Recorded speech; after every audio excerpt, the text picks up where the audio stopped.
everyone. County Candidates Forum. If everyone would please silence their cell phones. Oh, yeah.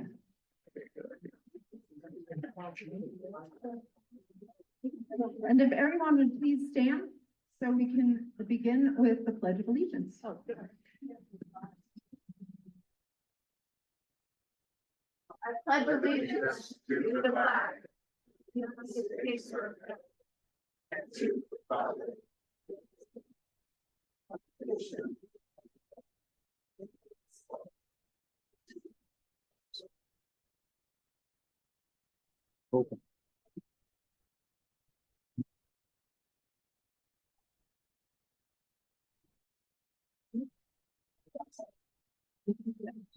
Okay, the moderator for tonight's forum is going to be Greg O'Brien. Thank you, Greg. Also, tonight's timekeepers are Lynn Evans with the Ouray County, with the Women's Club of Ouray County, and Ren Van West with Ridgeway Ouray Community Council.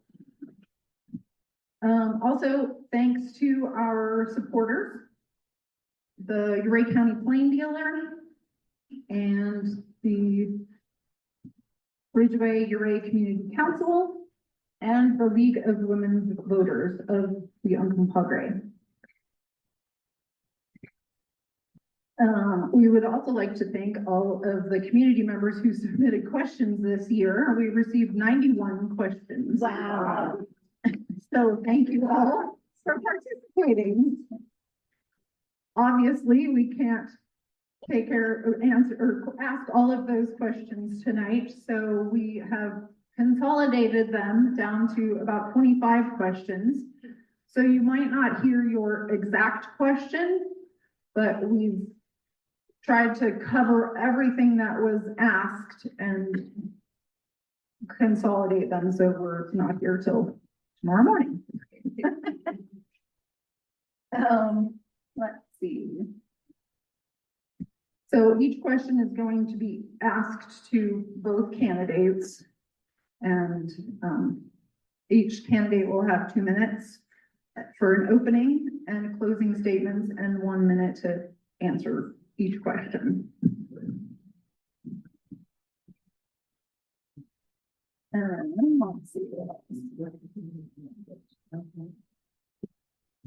Okay, first tonight we have the Ouray County Clerk is going to present a little bit about the process here in Ouray, voting and registering to vote, etc. So welcome. Thank you. Hi, everybody. Hi. I'm Christy Lynn. I'm your clerk and recorder. First thing we're going to do is start with a little a little bit of audience participation. Who's gotten their ballots? Yeah. Okay. So if you haven't gotten your ballot, that's where you want to come see me. They went out last Friday, so most of us have seen them in the mail already. If you haven't, don't wait much longer than like middle of next week. Come see me right there in the courthouse. Bring your IDs, and we'll get you a ballot so we can get it voted. In-person voting also opens on Monday. So if you prefer to vote in person, just come to the courthouse. Again, we're open 9 to 5 starting Monday, 9 to 12 on Saturday, in case you need to come on Saturday. We are open on Friday for voting also, even though the courthouse is not open. So if you have any questions when it comes to your signature, you've had your signature rejected in the past. It's not uncommon. We all go through different things where we, break a knuckle and then it's hard to sign your name. You can come in and show us your ID and we'll mark you as ID verified so that there's no way that ballot's going to get kicked back to you for a signature. So that's something just for you guys to know if you're concerned about it. Ouray County got pretty lucky this year in the fact that we only have a very small portion of the county that even has any other question other than the federal and state, and that is the Montrose School Board. So, or Montrose School question. Jake, I know. So, a small portion of you, if you're in the Montrose School District, are gonna be getting that ballot that's got the Montrose School question on it. Otherwise, it's all state, federal, and then our commissioner races. So from my perspective, from a work perspective, that's been really nice, because there's a lot of, Front Range counties who have multi-card ballots, 4 pages, 17 inches long. I like living over here.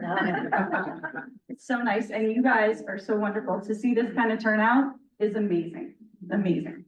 So, the only other thing I really want to mention about the ballot is that some of you may know Seth Ryan, who is the 7th Judicial District Attorney, has withdrawn from the race and resigned his position. I think it's as of the end of October. The Republican Party, per their bylaws, picked a new candidate. Her name is Anna Cooling. She is an attorney in Montrose. And because Seth withdrew after the point that ballots were already printed, he will be on the ballot, but he did withdraw officially with the Secretary of State. So his votes under his name will not be counted. Again, under the Republican Party bylaws, they were able to fill that with a vacancy committee. Any vote for Seth Ryan is now going to be attributed to Ms. Cooling. So I just want you guys to know that. He's running unopposed, so that kind of made things a little less complicated. But if you vote for Seth, you're actually voting for Anna Cooling. So if you have concerns about that, just do a little bit of research on her. I don't know much about her. Seems like a very nice lady from what I can see in her picture. But other than that, that's all I know. So, Seth served everybody well, but he decided it was time for him to move on. So just be aware that that's the only change that's on our ballot right now. So does anybody have any questions for me at this moment? Otherwise, you want to get down to the real stuff, right? Cool. Okay. Thank you guys for being here, and thanks for letting me share.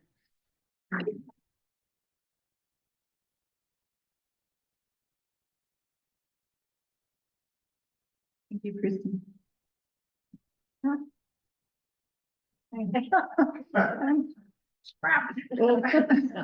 Also, I forgot to announce that tonight is being recorded and will be available on the Women's Club website in a couple days, probably. And people can Zoom in, they cannot participate, but they can watch via Zoom tonight live. Wow. And then you'll be able to rewatch it on our website later. Okay, and then we're going to have, Jake is going to come and just give a short presentation about himself and what he's running unopposed. So we're gonna have him just come and give a short presentation about himself and his plans for the county. So, Jake.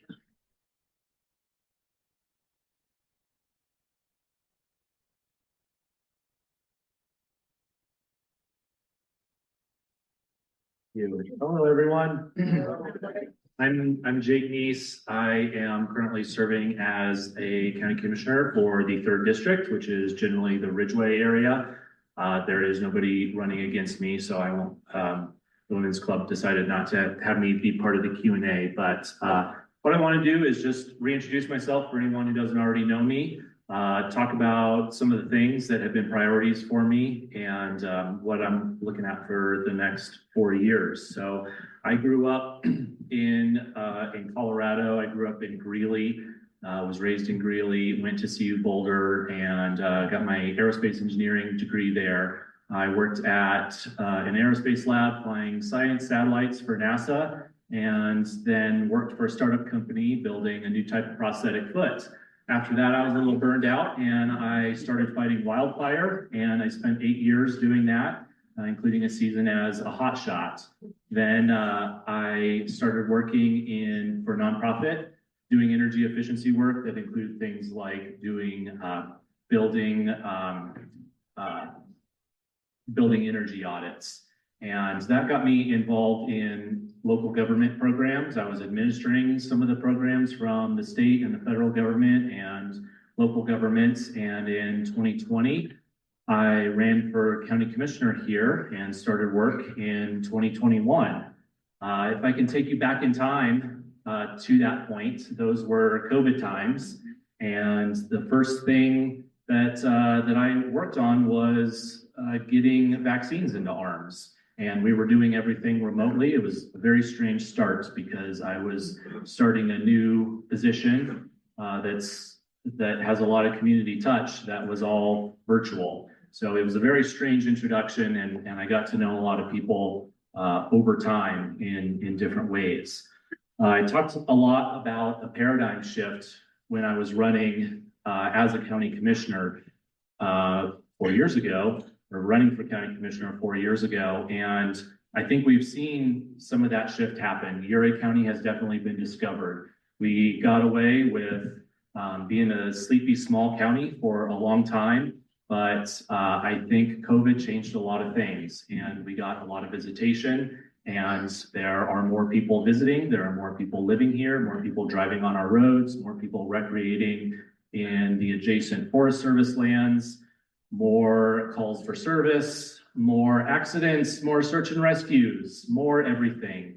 And it has really been a theme of trying to make an adjustment to new demands while still trying to keep what everyone in the community holds dear. And it's not all about what I wanted to do. It's really about integrating into the community and knowing what the community wants. So I fell back on the 1999 master plan to understand that. And I'm really happy to have been able to kick off the master plan revision, which was derailed by COVID. And I'm really excited to see that be coming to fruition soon because it's important for us to stay in touch with the community. And now is a perfect time for us to be doing that. So a few of the things that I'm proud to have worked on and that I plan to continue working on. Number one is affordable housing. That touches everything else. And we've gone from only having space to create in Ridgeway to having 6 projects either completed or under development with dozens of units and hundreds of bedrooms now in the pipeline to help keep people who live and work in this community living and working here. The other side of that coin is childcare. We've been trying to help develop that, but that's been a little more difficult to push forward. But we have gotten a lot of community groups involved, and the planning is moving forward with that as a part of affordable housing. The other big thing has been wildfire mitigation, and we've got a number of projects going on in the county. The county has been supporting the Baldy project. We're updating the community wildfire protection plan that helps us get grants. And we're also planning a project around the city of Uray here. I'd love to talk about a lot more, but really what I have planned for the next 4 years is not starting a lot of new initiatives, really trying to hit cruising altitude. The county has done a lot of growing, and we're now coming out of COVID and hoping to stabilize things.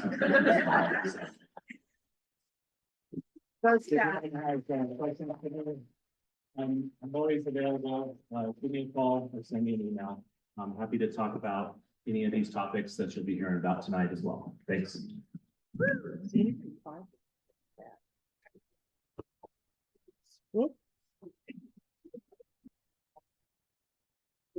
Thank you, Jake. There we go. Fix that.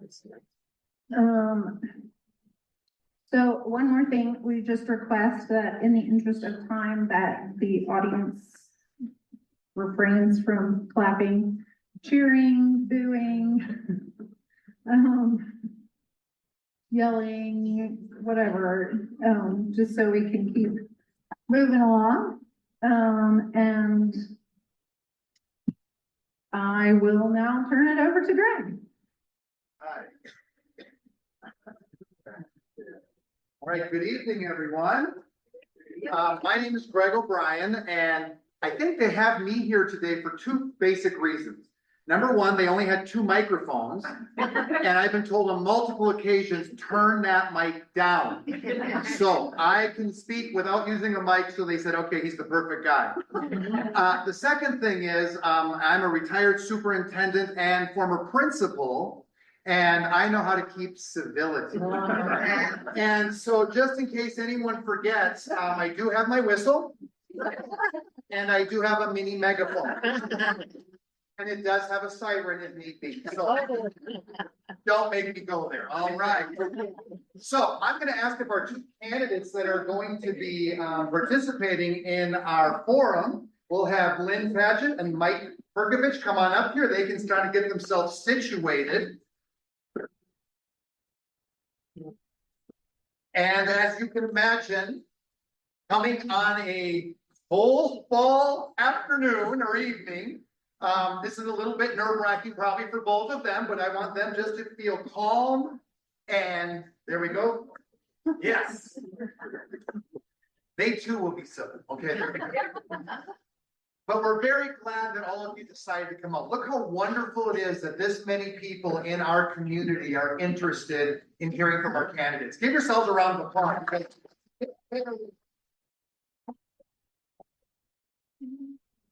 All righty. Now they both do have microphones, so they don't have to be lifting their voices, but I just want to kind of go through the format and how we're going to do this. Each candidate is going to first be given 2 minutes for an introduction, and then they'll be given 2 minutes at the end of all the questions, kind of do a closing statement and a wrap-up. Each candidate will receive 1 minute for each question. They do not get to do a rebuttal if somebody says something else. It's 1 minute and then 1 minute, and we're going to alternate who gets to start the questioning with each question. And again, just to remind everyone, as Faith mentioned, that we got a lot of questions. So some of them have been combined, and hopefully you'll get the question that you, or something close to the question that you want answered this evening. And of course, at the end, when everyone's milling around, you certainly can ask the candidates any question you may have. All right, so let's begin. We'll start with Lynn. Why don't you start with your 2 minutes? Oh, and just before we begin, I'm sorry, Lynn, we do have a timer here. So she's gonna be holding up things, and then if they go and she's saying, stop now, and they're not stopping, then I get to say something friendly, like, well, thank you very much. Thank you very much. Then we're gonna go to the next person, all right? Okay, Lynn. Okay, how loud is this? Good evening. Okay. Thank you to the Women's Club for hosting this forum. Thank you to the Plain Dealer for, I believe, co-hosting and sponsoring and organizing all the questions. Thank you to everyone and Vic Scrape for being here to moderate and keep us all, I guess. We'll see how many times we can get you to use your toys. I'm Lynn Paget. I'm a county commissioner for District 1. I've been a commissioner, running again. I'm running in Colorado. We can run for 2 consecutive terms, so I'm running for a 2nd consecutive term. Previous to serving from 2021 to present, I was a commissioner also from 2009 to 2016. I live in Log Hill. I live off-grid in a solar-powered house where I've been since 2000. I think about 2000. Yeah, it's been 24 years in that house. And I have to say thank you to my husband, Jeff Literal, because he hauls the water for the house. And we're really appreciative in Ouray County about the beauty, about the clean air, about the water, about the community, knowing where our energy comes from, knowing where our food comes from our ranchers and our farmers that come in for the farmers market. Ouray County, I'm here because of our master plan simply, and you've read that in the paper, but I'm here to continue to elevate our quality of life and really honor the overall goal, which I understand is still retained in the master plan update, which is to allow gradual long-term population and economic growth in Ouray County in a manner that does not harm Ouray County's irreplaceable qualities. That's what it's about. And I love serving people and I love helping people and finding solutions. Perfectly. All right, thank you very much. All right. Mike, we'll turn the mic over to you for 2 minutes. So my name is Michael Perkovich. I'm sure a lot of you know who I am at this point. I would just like to say, good evening and thank you to all of you for taking time out of your busy schedules for being here. Just like to introduce myself. I'm a longtime resident of Uray County. My parents moved me here from Pittsburgh in 1993. They raised our family up on Log Hill Mesa on 40 acres. We had, great space to run and play on. It was a great place to grow up. I graduated from high school out of Ridgeway High School in 2000. I now work side by side with my dad. We're successful partners in a construction company we've had here for a long time. My wife, I married my best friend. My wife and I, we have two amazing kids. We are now in a situation where we bought our own property up on Log Hill. We're living kind of a ranch farm type life up there. My kids are big into the 4-H community. My son, he did amazing this year. I couldn't be more proud of him. My daughter gets to be part of that next year. Anyways, life has been very good for us. If I would just stay on the path I'm on right now, it would continue to be perfect, but it wouldn't be for our kids. And that's where I want to try to make this difference right now. In the last year, we all saw the property tax increase. At that point, I just started questioning. I started to pay attention to what was going on. Taxes, which way they're being spent, how we can be doing different things differently. Sorry, I'm watching the timer. This is the first time I've done this. Sorry. Anyways, my goal, if I become commissioner, is to start spending money in the directions of the sheriff's department, road and bridge, core infrastructure, EMS, areas that actually make a difference and where you see that in your life, as opposed to growing the administrative side of this government. But thank you for the opportunity here tonight. All right, thank you, Mike. All right, first question, and we'll share this one with Lynn first of all, and then we're gonna alternate, but then both candidates will get an opportunity to respond to the question. 1 minute each, that's gonna go very quickly. All right, what is the role of the county commissioner, and what are your top 3 qualifications to fulfill the position?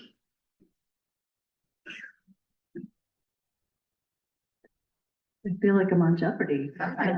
Okay. The role of county commissioner is one, to be a liaison between the citizens and the government, to help our citizens navigate the bureaucracy and to be accessible and accountable and transparent. We, as commissioners, not only do that, but we work with our staff, we work with the budget, and we make policy and legislative decisions. Top 3 things I want to work on are updating the land use code, adding some snow preservation, because our snow policy, our snow is our battery. It is how we do agriculture. And also preparing for emergency response, sheriff, and I'll get into that as we move along. But we have increased and prioritized our sheriff's office. We have increased our EMS, and I'm continuing to look for funding 2 more deputies and courthouse security for the sheriff, as well as working on a high Alpine grant.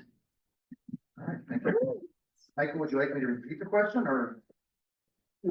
Okay. So I feel if I can become county commissioner, the main roles for me would be working with the people and the government, working with our staff, and trying to provide the basic needs, the health, the safety, and the wellness of the people here. For me, the 3 main goals, I think, would probably be trying to get the spending under control and in a direction where the people actually see it. I'd like to be able to provide the sheriff's department with everything they feel they need. And then along with road and bridge and the land use department, I think there's some changes there we can make to make things clearer and more understanding for the people. All right. Okay, this next question, we're gonna start with Michael, and that will be, what will your top 3 priorities be as a county commissioner and why? So, as I stated, getting the spending under control. My main reason for that is because I think it needs to be directed, like I just mentioned, in the core infrastructure of the county. That's sheriff's department, road and bridge, EMS, there's response times, making sure you guys or the people of the county are getting what they need, to provide the safety to the county, to make life easier. As far as the sheriff's department goes, when our sheriff puts out a budget, I think it's important for him to get the equipment and the staff that he needs for that. Road and bridge, I think there's a lot of money we could save down the road if we work hard at putting money towards chip sealing some of these roads, creating hard surfaces right now. I think long-term, we can save money and move on to other projects. Thank you. All right, thank you. Lynn, you want me to repeat the question or? Yes. All right, top three priorities. Well, I'm just wondering how we would accomplish, the priorities that my opponent just listed. Some of which we've already accomplished. We've already accomplished hiring, increasing EMS, for example. We have 6 paramedics now that are full-time, 2,080 hours a year. And we have 3 paramedics now that are 36 hours a week. That's a huge increase, 66% increase in the last 3 years. So I'm not sure what else we need to do until EMS actually asks for it. The capital improvements my opponent just spoke of, those will cost money, but chip sealing is a good investment when we have more than 700 vehicle trips a day. Agreed. I would, for my priorities, save Crystal Lake. I'm going to work on affordable housing. I'm going to work on retaining our natural resources. Some of our natural resources that we haven't worked on in the past are dark skies, like I said, our snowpack, and considering public access in all 4 seasons. Great, thank you very much. All right, Lynn, you'll be the one to answer this question first. It says, please describe your personal involvement with the master plan and what do you think its strongest components are? Is this the update or the current? Well, it could be your idea of the master plan. Okay, so the master plan is actually something that is, as Jake alluded to, it is something that's really close to the public. It's close to our communities. It's actually something that the planning commission is in charge of, and it's generally been hands-off for the county commissioners. When it comes to us, we will accept it, adopt it, but it is the work of the people. So as far as for me, I served on the planning commission for 2004 to 2008. And every single part of our current master plan is very important. However, it doesn't speak to dark skies. It doesn't speak to broadband yet. It didn't speak to public access and snowpack. So I think those things, we'll see if the planning commission is going to update them. Also some level of housing with retaining the current density.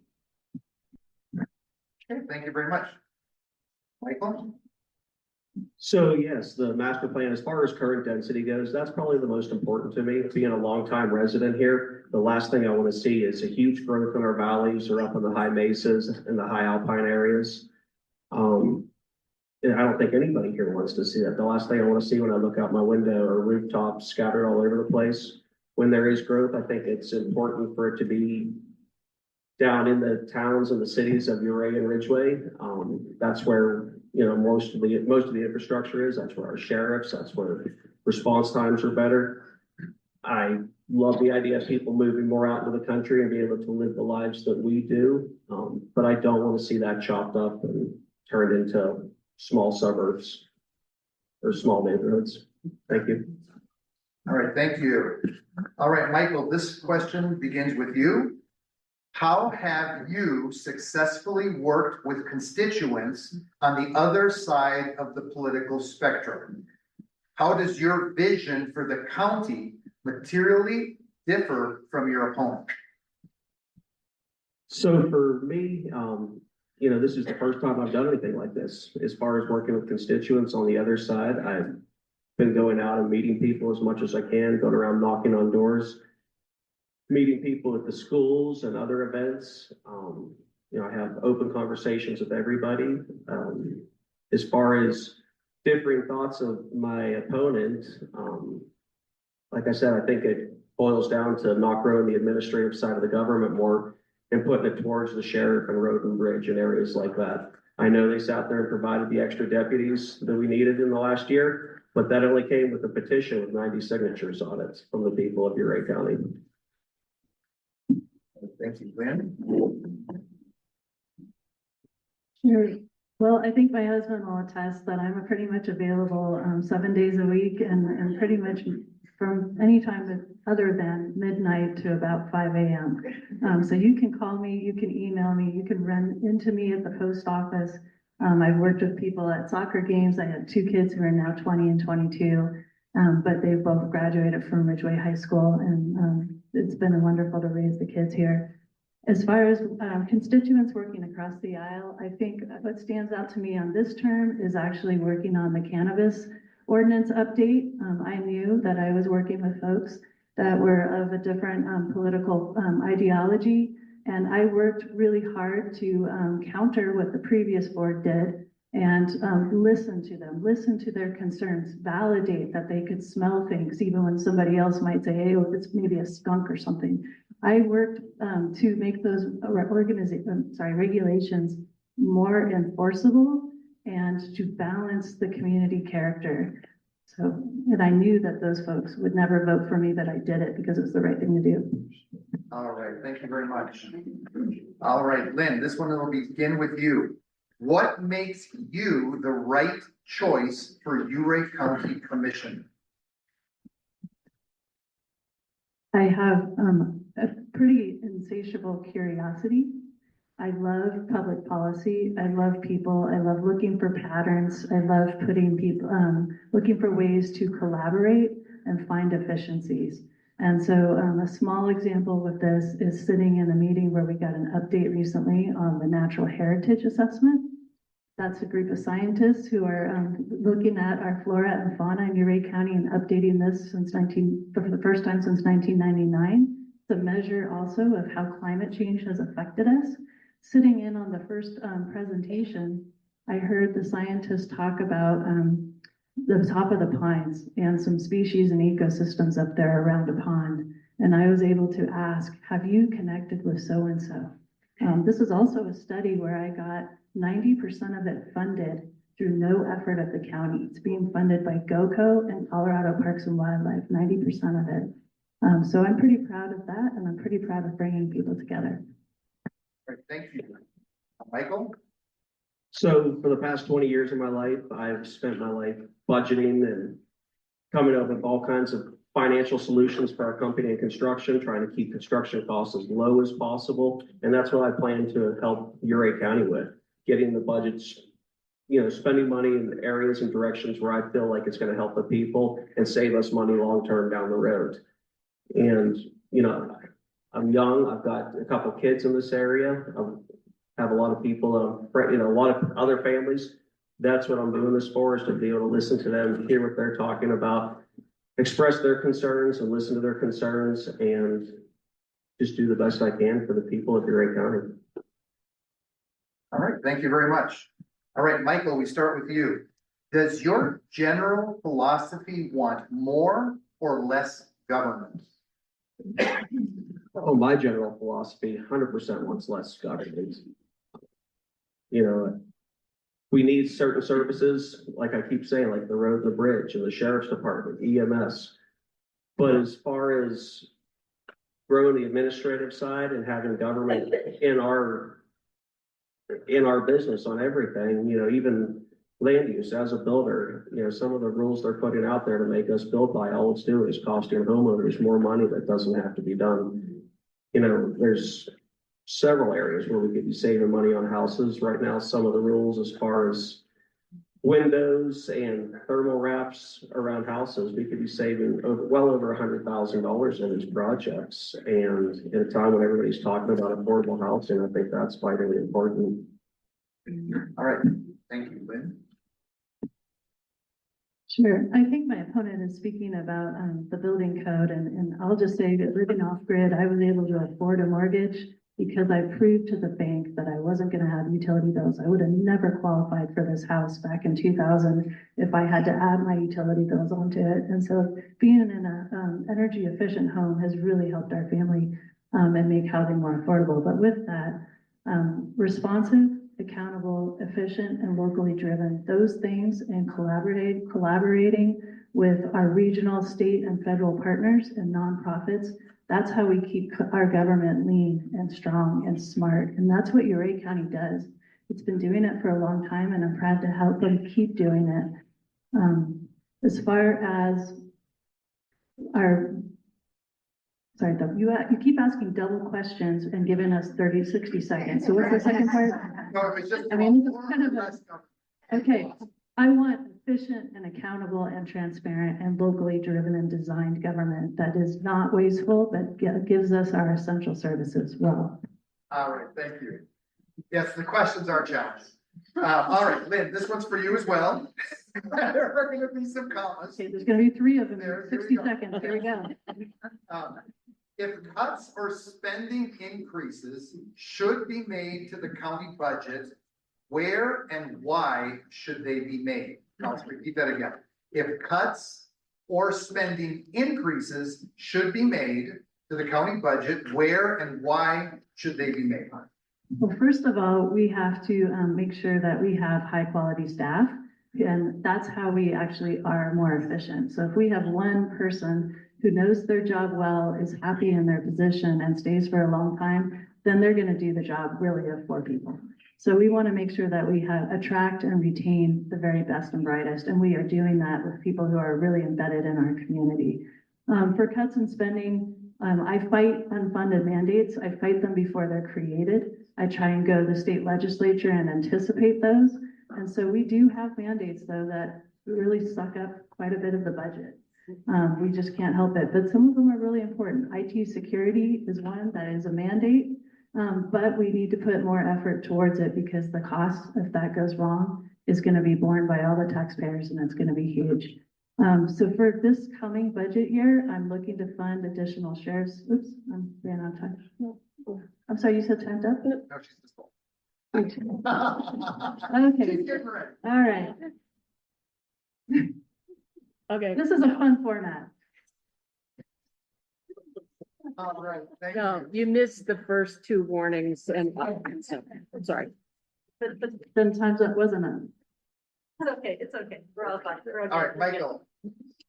So as I've started looking into some of the spending in the county, I think one area in particular where we could start saving some money is with the consultants we're paying for. You know, we have these department heads in the area. I think they can do just as good of a job, if not better. When I got asked the question, you know, from somebody from the front range, what do they know better as far as making decisions for this county than somebody that's living here and working here? And I think we have several more than qualified people within our county living here that'd be willing to apply their knowledge to certain situations too. All right, thank you very much. All right, Michael, this one begins with you. What is your view of the roads to include maintenance and improvement in Ouray County? So I've lived up on Log Hill since I was 11 years old. Everybody that lives on these county roads, they know what they get like. I think it's vitally important to start trying to improve these roads with the chip seal on them. You know, I've started talking to the county manager about numbers. And at $51,000, I think the number was, we can start chip sealing those roads. We're doing dust control. That's per mile. Doing dust control plus the grading with it, when it's 16,000 something. County Road 1 in particular, we just hit that for the 2nd time this year with the dust control and the grading, plus there's spot grading that goes on top of that. If we were to chip seal these roads, you know, within 2 years, we're catching up with that. And that's money that can be going towards other road projects. And within time, we are saving that money. And then you look at the idea when it comes to winter maintenance, it's easier on our equipment. It's just an easier removal of snow in general. All right, thank you. Lynn?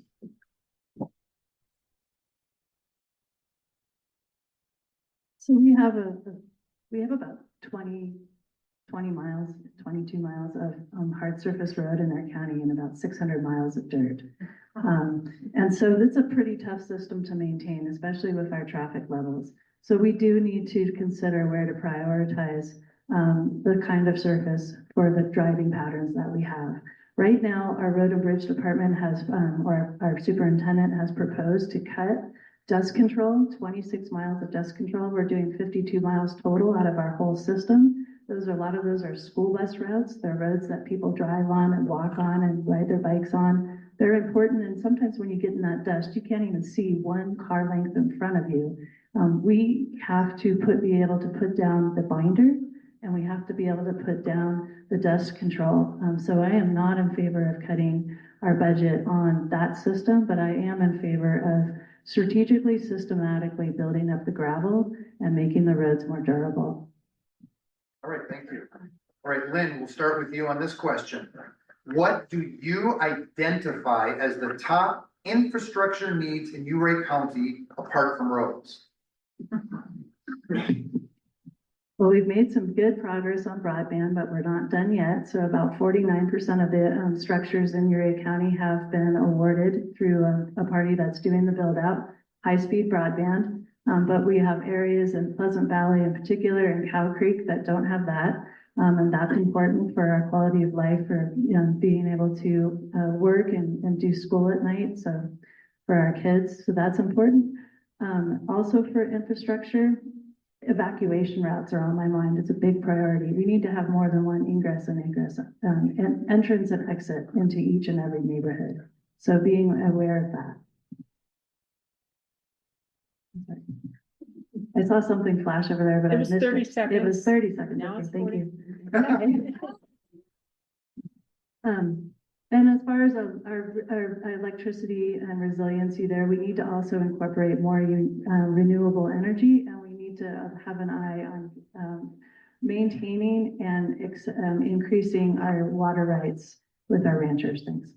All right, thank you. Michael? So for me, it would start with the water in the area. I think that's our most valuable resource, whether it's irrigation water or domestic water for people. Like to see improvements made working with Tri-County Water and Dallas Creek on those situations. But the emergency evacuation plan, I think that's vitally important. We saw that presentation come through this summer. And once again, we hired consultants from an area that don't even know our region or know our county that came up with a plan that in many instances made no sense at all. We're sending people down dirt roads where if a car were to go down there, they would be stuck and then nobody would be getting out. Where there's other directions they could have gone further west off of Government Springs and areas like that. So I think that right there, I think is what probably needs the most improvement right now. I think everybody can agree it's not really a matter of if, but it's a matter of when we do have a big fire or some kind of emergency like that. All right, thank you very much. All right, Michael, this question begins with you. Some county citizens believe that 35-acre valley zoning is crucial to maintaining our scenic beauty and rural way of life. Others believe it is too restrictive and inhibits economic growth. What is your position on this subject? So as I've already mentioned, as a longtime resident, I grew up when the area was much smaller than it is right now. The last thing I want to see is our valleys getting chopped up into smaller acreages, ranches getting chopped up. I think 35 acres, that's plenty small enough. When we get closer within the city, if people don't want that kind of property, then we can, obviously they can live in the town of Ridgway or the city of Ouray. But I don't think there's anybody out there that wants to see 5-acre lots across Log Hill or through the valleys of Ouray. Thank you. Lynn? Yeah, I said earlier that I support maintaining the existing density on our zoning, and that it goes for the 35-acre zones. We have a system where most of our county is actually taxed by Tri-County Water, but not served by Tri-County Water unless they're on or very close to a primary county road. So it's really important to keep the 35 acres because that allows you to apply for a domestic well. You can't apply for a domestic well if you have less than 35 acres. You can go through a very expensive and tedious exemption process with the state, and that means you have to come up with a very individual augmentation plan and augmentation source water. So we need to think about where in our county, especially when we think about clustering development. So clustering doesn't change the density per se, but it does change the parcel size. So we need to be really thoughtful about how we organize and implement our land use code and zoning with respect to water. And the maximum number of dwelling units on a 35-acre parcel is 3. All right, thank you. Okay, Lynn, this question is for you, and this is related. Do you think that the current high alpine development regulations are appropriate as is, need strengthening, or need to be rolled back? Please explain your answer. Sure. The high alpine zoning regulations is something that I got to work on in one of my earlier terms. These are really important regulations because our tundra and our high country is so fragile. We have a limitation above 9480 feet on development. You need to have 35 acres. So that means that you have to put together a private property to equal 35 acres, and you can do that with trade credits. I think that we need to retain the high alpine zoning, but we need to make the regulations more implementable. So we need to change some definitions, update some definitions in our section 2 of the land use code primarily to make sure that we're getting the outcomes that we desire consistently and fairly. All right, thank you. Michael? So as I started going through some of the high alpine zone regulations, you know, it's great to have some rules in place. The one thing I did not like seeing in there was in particular, if you have several mining lots, or mining claims, you can use those lots to add to a larger size home on another lot.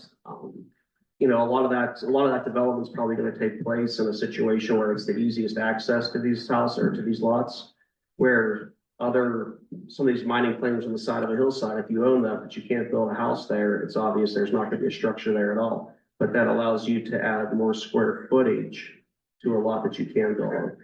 And if there's a cluster of big lots that you could be building on, and several people have those situations where they have the extra mining claims, then all of a sudden we're seeing bigger, larger structures all piling up in one certain area. And I don't know if I'd like to see that. I don't think you guys would either. So that'd be one change I'd like to see made there. All right, thank you. Okay, Michael, this one is for you. To begin, do you feel the current marijuana ordinances need strengthening, or should they be rolled back, and why?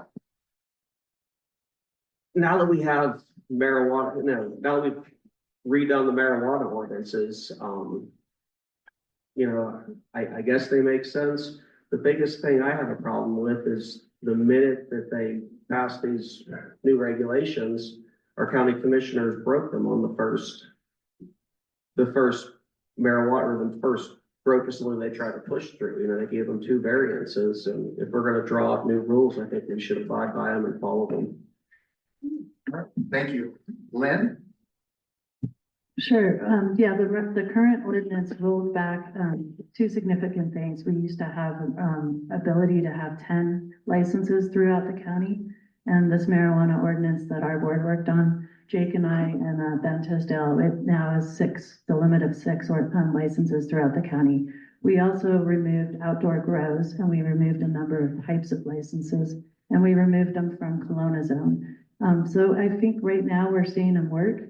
With the situation that was in MS Support and Canaboo, we did see some challenging situations not continue, and that was exactly the way that ordinance was designed. So I can't get into too many specifics on that, but I wouldn't change it until it's proven that we need to adapt again. Thank you so much. All right, Lynn, we'll start with you on this next question. The state of Colorado is making youth mental health a priority. What policies would you consider to enhance the current mental health options in the county? So San Miguel County has an interesting program. The voters voted in a mill levy that dedicates funding to essentially a response fund. It's a mental health response fund. I know many people here have heard about the Uray County Response Fund. The mental health version of the response fund allows every resident in San Miguel County, until the money runs out that year, to go and get 6 mental health visits for free. They've removed as much of the bureaucratic red tape on that as they can. You have to go to a provider that's already part of the pre-approved system, but you can pick from a pretty large menu, or you can go through a different door and go to your own provider if they're not on that list and still get the 6 visits paid for. I think if our community wants to prioritize mental health for adults and kids, we can look for ways to remove barriers and red tape and work with our NGOs. Thank you. Michael? So I'll be the first to admit this isn't something I really thought about a whole lot.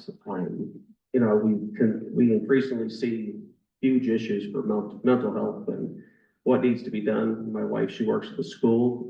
I hear all kinds of stories through there, and, you know, like I said, I apologize. That's something I haven't really thought about much, but I will definitely look into it. But this is a moment right now I'd like to take and talk about a situation that was brought to the public. About 2 years ago for a parade, I made some comments towards the LGBTQ community. It was regarding some lollipop condoms that were getting handed out to children at the parade, young children. I'm the type of person that I like to keep kids as innocent as absolutely possible. I like them to be able to live their lives, you know, the way we all did. And I made some comments that I used some wrongful language, and I recently found out that it was not even that group that I was upset with that caused this. And I just would like to say, I'm sorry.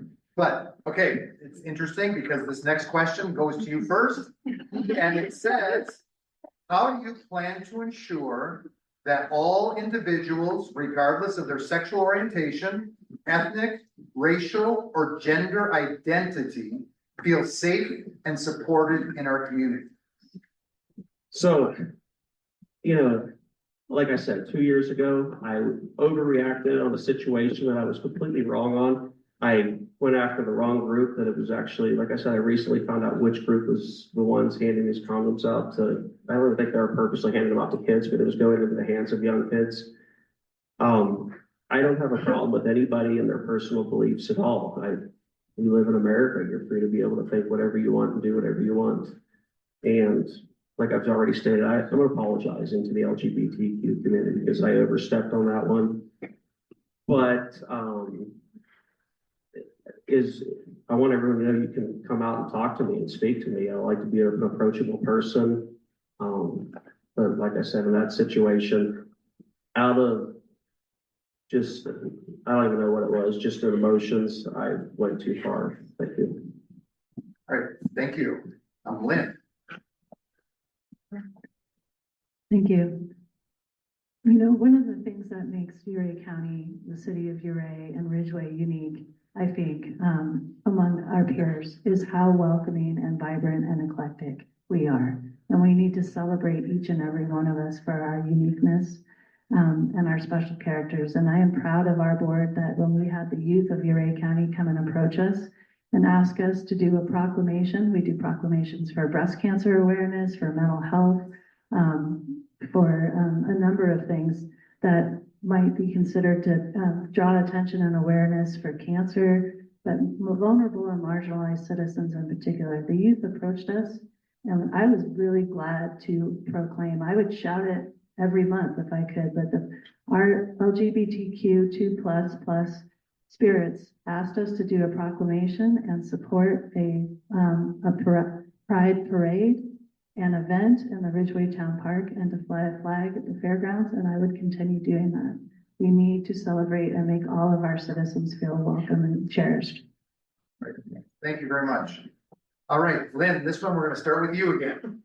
What part should the county play in restoring Crystal Lake?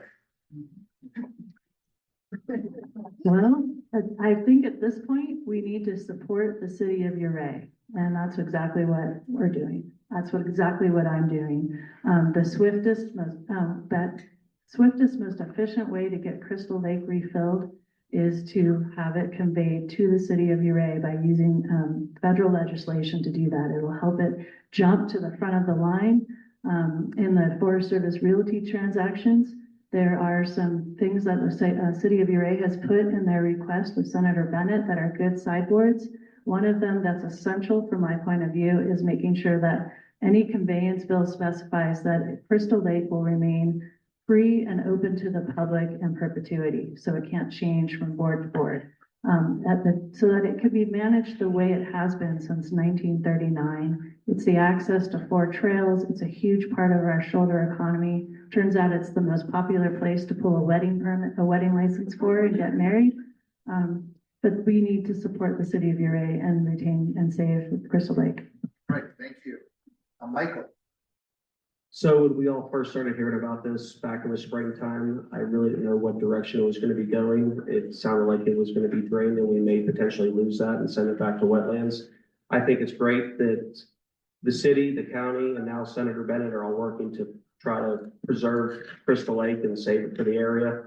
I go back to the water storage. I think that's one of the most vital components of this area. It's our most vital resource we have. I think it's a huge component.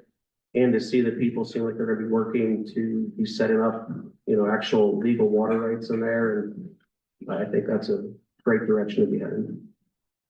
All right, thank you. Michael, we're gonna start with you on this next question. What role should the county have in supporting affordable housing options?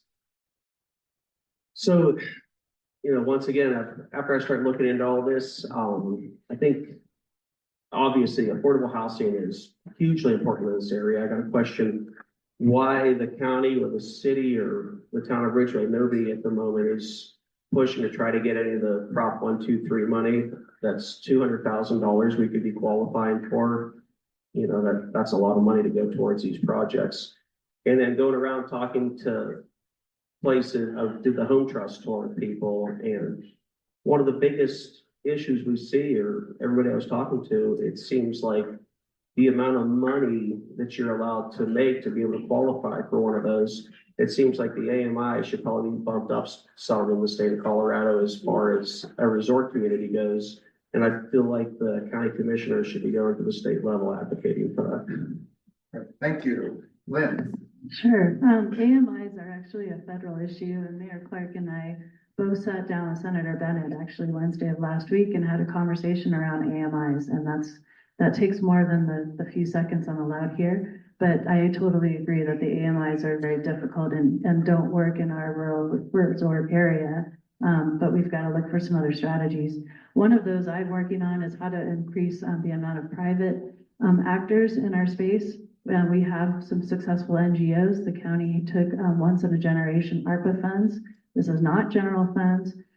We invested that with our peers, with the city of Ouray and Ridgeway, and we now have affordable homes. We have 70 affordable homes coming online here in Ouray, and 2 of them are outfitted as childcare ready. So getting accomplished first, the places where licensed childcare can happen is one of the barriers for the childcare issue we spoke of earlier. I've proposed an duplex ADU concept for the Planning Commission. That'll allow use of Prop 123 money. All right, thank you. Okay, Lynn, we're going to start with you on the next question. Do you think that the new proposed short-term rental regulations are appropriate as is, need to be toughened, for example, fewer permits, or made less stringent? And please explain your answer. So we worked really hard on the short-term rental revision. We have created 3 types or 3 tiers of licenses, and we actually did increase the number of licenses overall. So we went from 100 to 125 and potentially up to 150. What we weren't seeing was movement on the waiting list. So we're going to make sure that the short-term rentals are active, and then over time, as they're implemented, there will be licenses that will be allowed for people who are out of town and non-residents, but 50 of the licenses will be reserved for owner-occupied full dwelling units, and another 25 to 50 will be reserved for owner-occupied shared dwelling units, so like a bedroom or a common space included in that, and that was direct requests of our citizens. I wouldn't say that they need to be changed again because we need to implement them. And we intend to continue to monitor, assess, evaluate, and adjust. All right, thank you. Michael? So some of the new rules that came out with the new STR ordinances, I think probably overstepped a little bit. One in particular where the managers or the owners of these things have to self-report any kind of complaints they're getting from the neighbors. I went going around knocking on doors and, trying to introduce myself as much as I can, especially here in the city of Ouray. There's a lot of STRs. These are very well kept units out there. The managers and the owners of these places, they have beautiful places. Anyways, I think you're crossing the line there where neighbors, if they just don't like the STR thing, they can be making these complaints that maybe are falsified, but they still have to report them. We live in a tourism driven area. There's a lot of businesses that are relying on people being here to spend their money here.